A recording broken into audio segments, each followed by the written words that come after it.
Well, good morning, folks. It's a sad day here at the BG Model Workshop, and I'll explain why in just a second. But we've been going gangbusters on our TV movie car build. The Stingray from the movie, excuse me, from the TV show Stingray.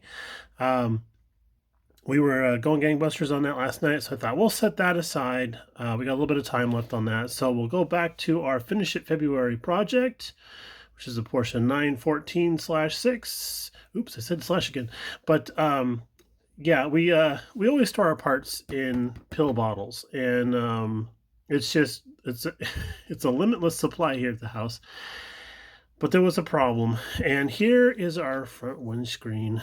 I'm sure you guys know what happened to this. Yeah, that is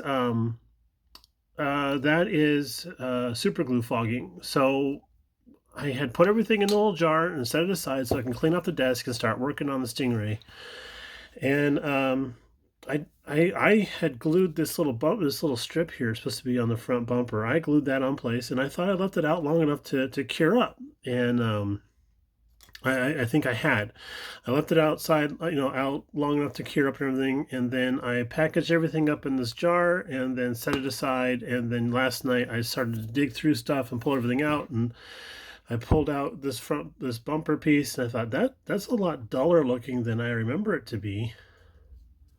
That's kind of strange. And then I pulled out the next piece, which happened to be this rear bumper piece. I thought, oh boy. And then I got to the windscreen. I'm like, yep, it's time to swear. Oh boy. We took the rear window, and we hit that with some Novus polishing compounds, and it looks so good. The camera can't see it. It looks really good. It was pretty frosty. Um, yeah, so that worked. I did try a cheat on this bumper piece here. So this side has been dipped in Future. It don't look bad. It doesn't look too bad. This side we haven't done anything with yet. So that doesn't look too bad at all. We're going to repaint the front bumper piece here. I popped off that. This was chrome, and then since it was all foggy and everything, I'm like, I don't like that chrome. I'm just going to go ahead and pop that off and paint it satin black and put it back on the front of the car and be done with it. We do have to repaint our target top because that has a lot of fingerprints on there. We'll sand it, of course. Tons of fingerprints on that. And yeah, so our windscreen, we're debating if we try polishing with the Novus product, and we don't like how that's going, will we be able to go back and dip it in Future still and have it look okay? Or should we just dip it in Future and see how that goes? I've seen a lot of guys do that. I'm kind of leaning that way myself, because if it doesn't look great, I can strip it off with some Windex or whatever. So I'm thinking we'll just go ahead and dip this guy in some Future and then set him aside and see how that goes. However, there was a positive out of everything. I do like how the taillight lenses look. They're frosted. I'm like, oh, I kind of like that look. So we'll just go ahead and paint that transparent red and be done with those. But the exhaust system, I was like, man, my exhaust standing sucks. So we're going to address that also.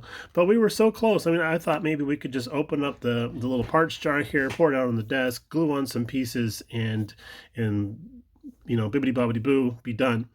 But apparently the kit doesn't want to do that. So a couple of guys are joking around with me over comments saying that this was a cursed kit for me, and you guys are not wrong.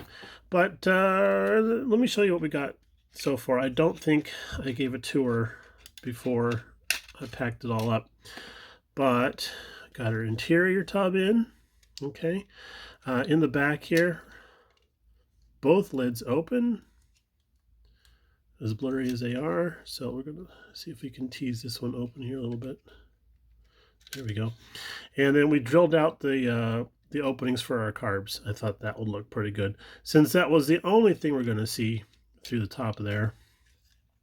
And then we did some detail painting on the bottom, and then added in our shift lever, a shift linkage. Now, what kind of trips me out about this is if it was actually a 911 kit, this engine would be reversed. the shift linkage would be half again shorter than it is now. So I've often wondered if the shift lever linkage in this thing had a lot of play in it because of how long this had to be. Something else that came to my attention, of course, was the fact that the handbrake is actually alongside the driver's left leg.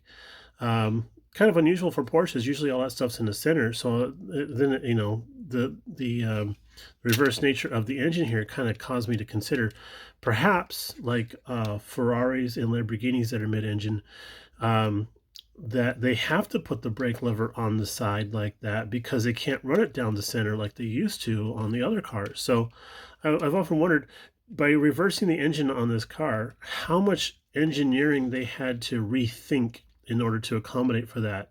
So it's kind of a fascinating thought.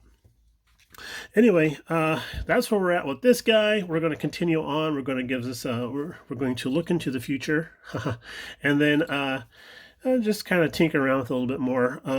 We do need to also get started on our buddy build for our 1967 GT350 Shelby. There was an issue with that also.